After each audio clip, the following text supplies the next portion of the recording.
encorajando o teu povo. Pai, nós te pedimos que mais uma vez seja o Senhor conosco. No nome do teu Filho. Amém. Pois bem, meus amados em Cristo, o meu encargo, como já foi anunciado, é sobre as evidências do Tribunal de Cristo. Cremos que estamos vivendo a proximidade da vinda do nosso Senhor. E como igreja, nós precisamos conhecer essa doutrina, a doutrina do Tribunal de Cristo. Essa doutrina, ela envolve a nossa posição, a nossa responsabilidade na era do reino, na era vindoura. Uma das coisas que precisamos estar cientes é quanto este assunto na palavra de Deus. A Bíblia diz que o nosso Senhor Jesus, ele vai estabelecer o seu tribunal, não para julgar os nossos pecados, mas para julgar as nossas obras, as nossas responsabilidades. Este é um assunto que a palavra de Deus não deixa nenhuma dúvida para nós.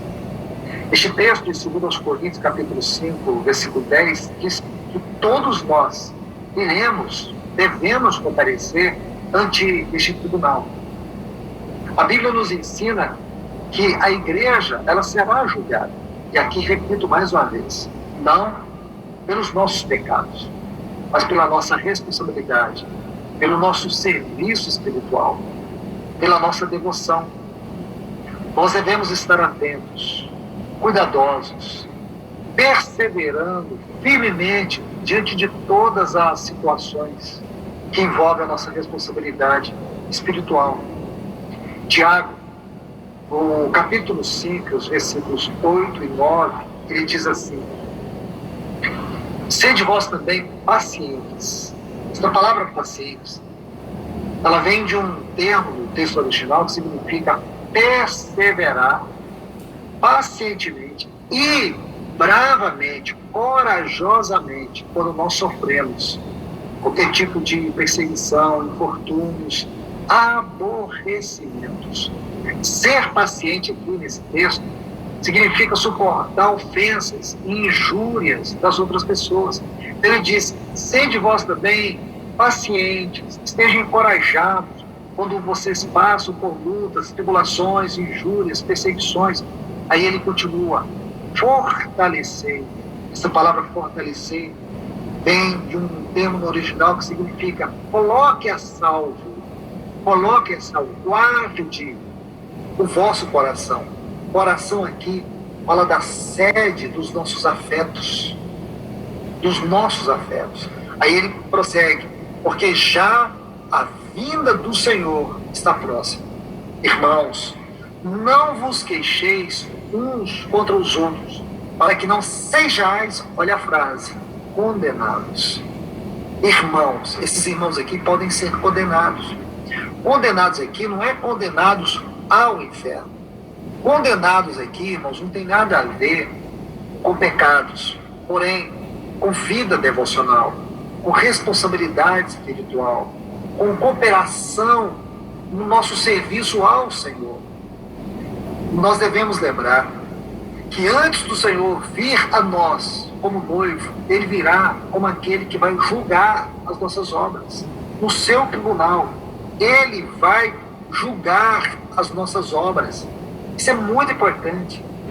No tribunal de Cristo, será manifesto publicamente todo o caráter do nosso serviço, todas as motivações que residem em nós quanto à responsabilidade do nosso serviço, da nossa vida espiritual. Devemos ter a compreensão, meus amados, o quanto isso é importante. Este ensino não é um ensino que nos traz tristeza, pelo contrário, é um ensino que nos traz gozo, nos traz alegria, especialmente se nós amamos a volta do Senhor. O lugarzinho top. O que a palavra nos ensina é que neste tribunal, cada um de nós, responderá pelos seus atos, responderá pelos talentos, pelas funções espirituais, as quais Deus colocou sobre os nossos ombros. Nosso caráter, toda motivação com que nós temos servido ao Senhor, com que nós temos agido em relação à nossa devoção espiritual, estará diante de Cristo nesse dia. Por isso essa doutrina é tão importante, amados em Cristo. Nós precisamos saber que o assunto do reino é um dos assuntos fundamentais da doutrina cristã. Posso dizer, de maneira bem superficial, que o assunto do reino envolve 3 esferas: a presente, a futura e a eterna. Eu não vou poder discorrer sobre este assunto, mas eu quero colocar algumas passagens que elas vão acentuar ou pontuar para nós sobre essas 3 esferas do reino. A primeira é a esfera presente, é a esfera que nós estamos vivendo. Desde a vinda do nosso Senhor até a volta do nosso Senhor Jesus, nós podemos denominá-la como a esfera presente. É a esfera que eu e você está vivendo agora dentro da nossa geração. Nosso Senhor colocou um texto, fez uma citação linda sobre essa esfera, lá em Lucas capítulo 11, versículo 20. Ele diz assim: se eu, porém, expulso os demônios pelo dedo de Deus, certamente é chegado o reino de Deus sobre vós. Então nós podemos aqui tomar apenas esse texto. Como eu disse, não vou fazer uma exposição sobre este tema, apenas citações. E aqui nesse texto, nós vemos que o reino de Deus, ele inicia na vida do nosso Senhor Jesus. Essa frase, reino de Deus, reino dos céus, elas precisam ser entendidas com a seguinte unidade: o reino de Deus é de eternidade a eternidade. O reino dos céus é uma parte do reino de Deus. O reino dos céus e o reino de Deus, na verdade, é o mesmo reino. Porém, em termos de tempo, o reino de Deus é de eternidade a eternidade. O reino dos céus, ele inicia com a vinda do nosso Senhor Jesus.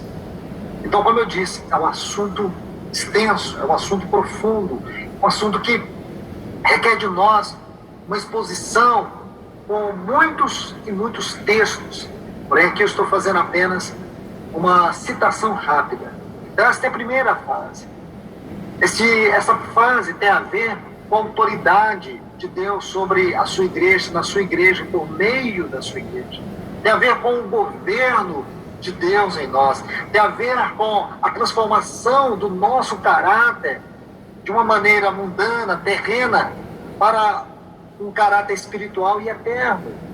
Um caráter espiritual eterno significa um caráter que ele é transformado para a eternidade, que ele tem a ver com responsabilidades eternas, a maneira como Deus está tratando conosco, ganhando o nosso coração. Aí vem a segunda esfera. Nessa segunda esfera, o tempo da manifestação do reino se dará após a vinda do nosso Senhor Jesus. E nesta fase, durará 1000 anos. Será o tempo em que Cristo vai estabelecer o seu reino na terra, depois do seu tribunal. Então nós temos a vinda de Cristo, aí nós temos o tribunal de Cristo, aí nós temos o início dessa dispensação, que é a dispensação do reino, que é a segunda esfera. E nós podemos aqui ver alguns textos. Apocalipse capítulo 20, e o versículo 6 diz: bem-aventurado e santo é aquele que tem parte na primeira ressurreição.